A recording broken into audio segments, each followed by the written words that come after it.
So hello my dear students, बेटा हमने शुरुआत किया है पॉलिटिकल साइंस क्लास 11th का चैप्टर 2, जिसमें हम पढ़ रहे हैं हमारे fundamental rights.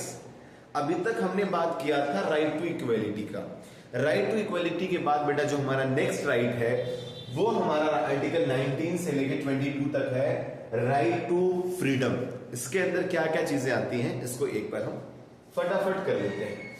So liberty is essential but not freedom is absolute। First of all बेटा इस बात का ध्यान रखना, लिबर्टी, फ्रीडम, इक्वलिटी सब जरूरी तो है, लेकिन कुछ भी एब्सोल्यूट नहीं है। ऐसा नहीं कि आपको लिबर्टी कुछ भी करो, किसी की जेब से पैसे निकाल लो, किसी का बटुआ मार लो, किसी का खाना छीन के खा लो, हर चीज का राइट नहीं है।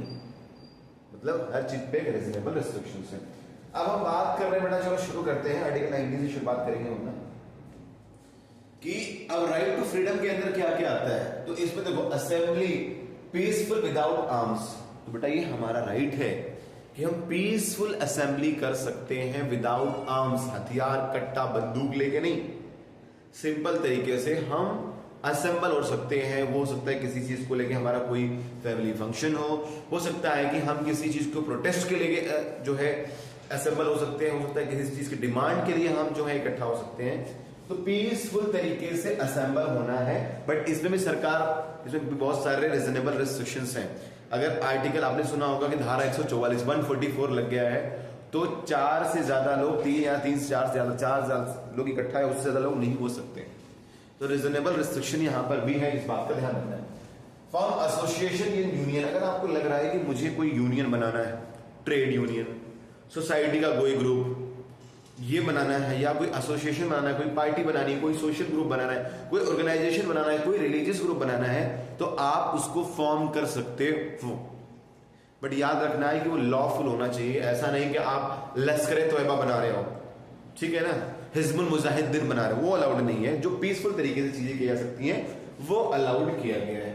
उसके बाद नेक्स्ट है बेटा, हमने देखो ये कर लिया असेंबल पीसफुली। दूसरा हमने देखा फॉर्म एसोसिएशन। अब थर्ड है प्रैक्टिस एनी प्रोफेशन और ट्रेड। थर्ड जो हमारा तीसरे नंबर में यहां से हम देखें, तो थर्ड हमारा आर्टिकल 19 के अंदर आ रहा है राइट टू फ्रीडम के अंदर, वो ये है कि आप क्या कर सकते हो, प्रैक्टिस कर सकते हो एनी प्रोफेशन, ट्रेड, बिजनेस कर सकते हो। आपको टीचर बनना है, डॉक्टर बनना है, प्रोफेशनल बनना है, जो करना है आप उसके लिए फ्री हो, सरकार उसके लिए आपको मना नहीं करे, ठीक है। तो कोई भी प्रैक्टिस करना, कोई भी प्रोफेशन और कोई ट्रेड ये भी कर सकते हो। लेकिन इसमें भी रीजनेबल रिस्ट्रिक्शन है कि कोई भी प्रोफेशन का मतलब ये नहीं कि आप मिर्जापुर की तरह गुड्डू भैया, मुन्ना भैया और जो वहां के कालीन भैया जैसा कट्टे का व्यापार कर रहे हो इलीगल तरीके से, वो नहीं कर सकते हो, ठीक है। दूसरा क्या है, ट्रेड प्रैक्टिसेस करो with in law, rule regulation के हिसाब से। आप ऐसा कोई प्रोफेशन नहीं कर सकते जिससे सोसाइटी पर, हेल्थ पे या मोरालिटी पर कोई इश्यूज आए।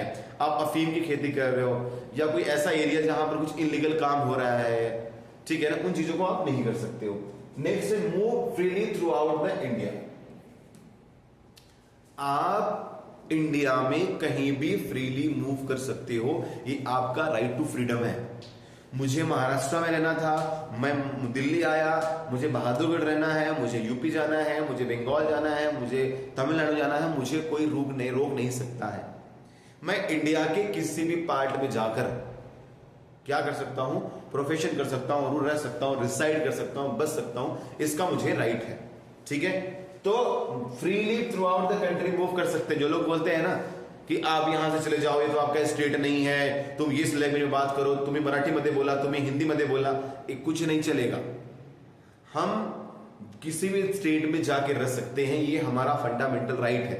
जब आपसे कोई बोलो ये लैंग्वेज बोलो, आपसे कोई बोले कि यहां से चले जाओ, तो ये मत बोला करो नहीं जाऊंगा नहीं जाऊंगा, लड़ो मत। उनको बताओ, कॉन्स्टिट्यूशन की किताब दिखाओ, उनको बताओ कि ये मेरा फंडामेंटल राइट है और ये राइट मुझे कॉन्स्टिट्यूशन ने दिया है। क्या आप इस कॉन्स्टिट्यूशन को मानते हो? अगर वो मानते हैं तो बोलेंगे ठीक है, नहीं मानते हैं तो they are violating your fundamental right. तो आप राइट्स की बात किया करो, पढ़ाई लिखाई करने वाले लोग हो ऐसे बात किया करो। जो एक कुछ जाहिल लोग जो हैं, जो अपमान कर रहे हैं हर स्टेट का, आमच्या महाराष्ट्रामध्ये पण ऐसा लोग आहे, ते बोलते जाओ यहां से जाओ, ऐसा करने की जरूरत नहीं है। मुंबई हो या गुवाहाटी, अपना देश अपनी माटी। तो हमें इस बात का ध्यान रखना है। स्पीच एंड एक्सप्रेशन, हमें स्पीच, जिसे मैंने भी आपको एक्सप्रेस किया मेरी बातों को, तो हमें क्रिटिसाइज करने का, अपनी बातों को रखने का फंडामेंटल राइट है। हम अपनी बातें रख सकते हैं, कोई हमें मना नहीं कर सकता है। हम अपनी बात, अपनी चीजों को रख सकते हैं। सरकार की कोई पॉलिसी हमें सही लगा, कोई पॉलिसी गलत लगी, हम उस पर बोल सकते हैं। अब मोदी जी गए 5 देशों की जो कंट्री में घूमने गए, नॉर्डिक गए, नॉर्वे गए, स्वीडन गए, इटली गए मोदी जी, वहां पर मेलोनी जी को मेलोडी दिए। अब इस बात को मुझे अच्छी लगेगी तो ठीक है, मैं अप्रिशिएट करूंगा, नहीं तो बोलूंगा ओहो मोदी जी क्या बात है, मेलोडी दे रहे हो। मेलोनी को बोल सकते हैं, राहुल गांधी ने बोला। तो इसका हमें राइट है कि सरकार की किसी पॉलिसी को लेके हम क्रिटिसाइज कर सकते हैं, हम अपनी बात रख सकते हैं, एक्सप्रेस कर सकते हैं, ये कर सकते हैं। अब राहुल गांधी ने बोला कि भाई देश के अंदर इकोनॉमिक क्राइसिस चल रहा है, दिक्कत चल रही, प्रॉब्लम चल रहा है, और वहां आप जो है चॉकलेट कर रहे हो, टॉफी बांट रहे हो, तो बोल सकते हैं भाई, ये भी हमें राइट हमारे संविधान ने देके रखा हुआ है अपनी बात रखने का, एक्सप्रेस करने का। बट सरकार क्या करती है, हमारी आवाज को दबाने की कोशिश करती है। कॉकरोच पार्टी देखो जिंदाबाद चल रही है आजकल, लेकिन सरकार क्या कर रही है, ट्विटर हैंडल कैंसिल कर दे रही है।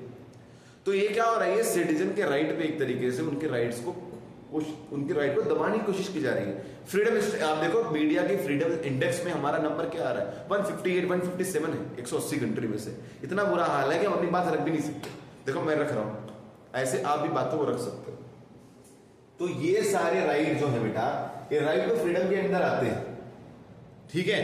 और ध्यान से इन सारे राइट्स को हमें क्या करना है, पढ़ना है। Assembly peaceful without arms, assembly का मतलब है एकदम शांति तरीके से, ठीक है ना, ऐसा नहीं कि तुम जो है कोई आर्म्स एमुनेशन लेकर कर रहे हो। फॉर्म एसोसिएशन, यूनियन आप फॉर्म कर सकते हो, प्रैक्टिस कर सकते हो एनी प्रोफेशन और ट्रेड को, ठीक है। मूव कर सकते हो through out the country freely, कोई दिक्कत नहीं है, कोई रोकेगा नहीं। Freedom of speech and expression, इसके अलावा एक और है, decide and settle anywhere in India. आपका मन कर रहा है कि भाई अगले साल झारखंड के मुझे जो है दुमका डिस्ट्रिक्ट में जाना है, दुमका विधानसभा में जाना, लोकसभा में जाना है। आपका मन कर रहा है कर्नाटका में बेलारी जाना है, आपका मन कर रहा है तमिलनाडु में जाना है, केरला जाना है, एर्नाकुलम जाना है, कहां जाना है, जहां जाना है वहां जा सकते हो, कोई इस पे रोक नहीं है। इसमें भी रीजनेबल रिस्ट्रिक्शंस हैं। कोई ट्राइबल एरिया है, कोई ऑटोनोमस हिल काउंसिल है, कोई ऐसी जगह है, वहां पर सरकार रिस्ट्रिक्शंस लगा सकती है। आप किसी के घर में, खेत में जाके कब्जा करके बोल दो कि मुझे तो फंडामेंटल राइट है, कहीं भी रह सकता हूं, वो अलाउड नहीं है, ठीक है। तो इन चीजों को आपको ध्यान रखना है मेरे बच्चों। आगे बढ़ते हैं, ठीक है। देखो अब जो हमारे कॉन्स्टिट्यूशन के मेकर्स थे उस टाइम पे, स्पीच के टाइम इन्होंने बोला, इनका नाम देखो क्या, सोमनाथ लहरी जी ने क्या बोला, noted 1947 that this thing right were framed with the minimum rights almost inevitably followed by, मतलब यहां भी ये बता रहे हैं भैया कि मिनिमम कुछ चीजें तो हमें चाहिए, एज ए सिटीजन राइट्स तो होने चाहिए हमारी खुद के। कुछ ऐसा ना हो कि सरकार ही अपनी मनमानी करता रहे। एज ए सिटीजन हमारे पास कुछ राइट्स होने चाहिए, लेकिन उसके साथ हमें ध्यान रखना है पब्लिक ऑर्डर का, मोरालिटी का भी हमें ध्यान रखना है कि मैं कोई भी असेंबली कर रहा हूं बीच रोड पे ट्रैफिक जाम करके, वो अलाउड नहीं है। मैं कोई भी चीजों को फॉलो कर रहा हूं, मैं आग पे चल रहा हूं, लोगों को बोल रहा हूं सती प्रथा फॉलो करो, ये फालतू चीजें नहीं कर सकते, वो अलाउड नहीं है, वो नहीं कर सकते हो आप, ठीक है ना।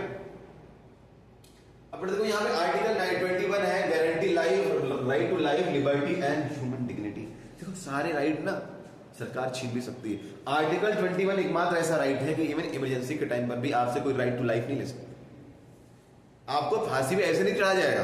तो राइट आर्टिकल 21 बेटा पूरे हमारे फंडामेंटल राइट का माँ बाप, हर राइट को आप आर्टिकल 20 के अंदर ऐड कर सकते हैं। तो ये सबसे इंपॉर्टेंट राइट है, ये हर एक बच्चे को, स्टूडेंट को, जो स्टूडेंट नहीं है, जो पढ़ा लिखा है, नहीं पढ़ा लिखा है, हर एक को पता होना चाहिए। आर्टिकल 21 जिंदा रहना है ना, तो पता होना चाहिए। अब देखो इसमें है क्या, देख रहे हो ना, जिंदा रहना है, सांसें चल रही है ना, देख रहे हो ना एकदम। नहीं तो अगर ऐसा हो गया, बोलते को आपने सुना होगा कि बोलते हैं ना कि जिंदगी में उतार चढ़ाव बहुत जरूरी है, यही है। आप देखो तो मशीन में देखो कि जब तक हमारी हार्ट बीट चल रही है, सब कुछ ठीक चल रहा है, तब तक तो इंसान है, जिंदा है। जिंदा हो तो उतार चढ़ाव होता है जिंदगी में। जिस दिन लाइन सीधी हो गई उस दिन टाटा बाय बाय हो जाएगा, ठीक है ना। तो राइट टू लाइफ के अंदर क्या बेटा, राइट टू लाइफ के अंदर हमारा है no one can be arrested without being informed the ground, किसी भी इंसान को विदाउट ग्राउंड बताए अरेस्ट नहीं कर सकते हो। आगे हम पढ़ेंगे आर्टिकल 32, अरेस्ट कर लिया तो क्या करना पड़ेगा, ठीक है, ध्यान रखना। तो किसी को फालतू में ऐसा अरेस्ट नहीं करेंगे। Right to defence by lawyer and by choice, मतलब कि अगर किसी को अरेस्ट कर लिया तो उसको राइट है कि वो लॉयर से डिफेंस डिपेंड अपने आप को डिफेंस करवा सकता है, मतलब बचा सकता है कि भाई देखो मुझे फंसाया जा रहा है, आप मेरी हेल्प करो, लॉयर को हायर कर सकता है। Mandatory presentation before the magistrate within 24 hours to justify the arrest. It's mandatory for the जो भी अरेस्ट करने वाली अथॉरिटी है उसके लिए मैंडेटरी है कि विदिन 24 आवर्स में उसको किसी जो भी नजदीकी मजिस्ट्रेट है उसके सामने उसको प्रेजेंट करे और ये बताए कि सर मैंने इसको अरेस्ट किया है, व्हाई, आपको जवाब देना पड़ेगा। थर्ड, सुप्रीम कोर्ट ने हमारे यहां पर बड़ा फंडामेंटल राइट को ऐसा एक्सपांड किया है कि हर चीज फंडामेंटल राइट के अंदर आ गई। The court ruled this include the right to life free from exploitation, encompasses the right to shelter, right to livelihood, right to clean air, right to clean water, right to clean environment, right to green environment, right to food, सब कुछ add कर दिया है article 21 के अंदर, क्योंकि सब कुछ जुड़ा है आपके राइट टू लाइफ से।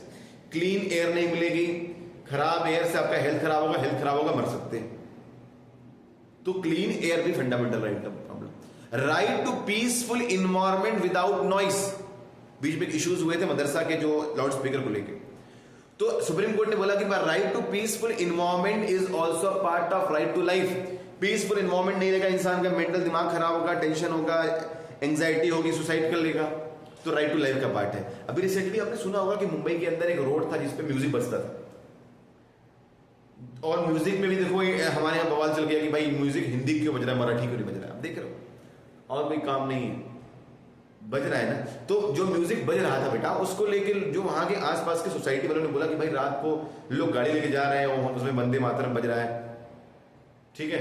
तो लोगों ने बोला भाई जो उसमें गाने बज रहे हैं उससे जो है हमें डिस्टर्बेंस हो रहा है, पीसफुल तरीके से सो नहीं पा रहे हैं। सुप्रीम कोर्ट ने बोला बंद करो। लाउड स्पीकर को लेके हमारे जोड़े फेमस जो है सिंगर है, आपको ना पता होगा, सोनू निगम, ठीक है ना। तो सोनू निगम साहब ने बोला कि भाई जो इतने सारे लाउड स्पीकर बजते हैं इससे हमारा जो है 4 बजे उठ जाते हैं, नींद खुल जाती है, खराब हो जाती है। तो सुप्रीम कोर्ट ने बोला देखो भाई राइट टू पीसफुल तरीके से जीना भी राइट टू लाइफ का पार्ट है, सुप्रीम कोर्ट ने इसको बताया। तो आप देख रहे हो right to life, right to food, right to education को भी इसमें ऐड कर रहे हैं भाई, क्योंकि राइट टू लाइफ में without education without health life अच्छी नहीं होगी। तो सबसे ज्यादा किसी राइट का एक्सपांडेशन हो रहा है, एक्सपांड हो रही है तो हो रही है राइट टू लाइफ, आर्टिकल 21। अब इसमें क्या है, इसमें है बेटा no person shall be deprived of his life और personal liberty except according to the procedure established by law. किसी की जिंदगी को ऐसे ही नहीं लिया जाएगा, किसी की जान नहीं ले सकते हो एक्सेप्ट किसमें, प्रोसीजर एस्टैब्लिश्ड बाय लॉ। आपकी जान ऐसे नहीं ली जाएगी, लेकिन हाँ हमारे यहाँ नियम कानून है, आपने गलत काम किया है, हीनियस क्राइम किया है। अभी देखो रेप के केसेस हुए थे जिसमें बहुत ही उनके साथ बारबरिक तरीके से चीजें की गई थी, किसी की अपनी जान ले लिया, किसी का गला काट दिया, गलत काम किया है, हीनियस क्राइम की हो तो फांसी वासी होगी हमारे यहाँ, बट वो होगी as per procedure established by law, मनमानी तरीके से नहीं होगी। तो मतलब किसी की लाइफ जो है मनमानी तरीके से नहीं लिया जाएगा, प्रोसीजर एस्टैब्लिश्ड बाय लॉ उसके हिसाब से ही होगा, ठीक है। और इसको सबसे ज्यादा फॉलो कर रहे हैं हमारे योगी जी। चलो अब बेटा देखो एक और देख लो, a preventive detention allow imprisonment based on the apprehension not on the proven crime. ये बेटा लास्ट स्लाइड जो हम आज करने वाले हैं, उसके बाद आगे बेटा होता क्या है ना, हमारे यहां जब ब्रिटिशर्स की सरकार थी तब से ही हमारे यहां पर एक लॉ था जिसमें हम कोई क्राइम करने वाला है ऐसा अज्यूम करके, या हमें इस बात की आशंका हुआ, अनुमान हुआ कि ना कल ये बम फोड़ सकता है, कल ये क्राइम कर सकता है, उसने किया नहीं, एप्रीहेंशन इसका अनुभव अनुमान से, आशंका से हम उसको अरेस्ट कर सकते हैं। ये भी हमारे यहां था प्रिवेंटिव डिटेंशन, ये एक तरीके से हमारे फंडामेंटल राइट का वायलेशन है। इसमें